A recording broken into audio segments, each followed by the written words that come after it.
بسم اللہ الرحمن الرحیم۔ صحیح بخاری حدیث نمبر 4۔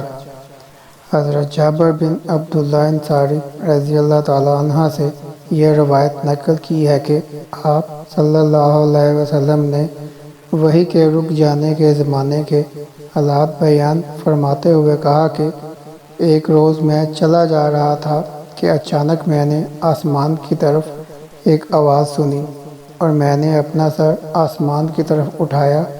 کیا دیکھتا ہوں کہ وہی فرشتہ جو میرے پاس غار حرا میں آیا تھا وہ آسمان اور زمین کے بیچ میں ایک کرسی پر بیٹھا ہوا ہے۔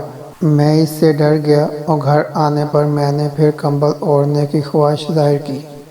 اس وقت اللہ پاک کی طرف سے یہ آیات نازل ہوئیں: اے لحاف اوڑھ کر لیٹنے والے، اٹھ کھڑا ہو اور لوگوں کو عذاب الہی سے ڈرا، اور اپنے رب کی بڑائی بیان کر، اور اپنے کپڑوں کو صاف رکھ اور گندگی سے دور رہ۔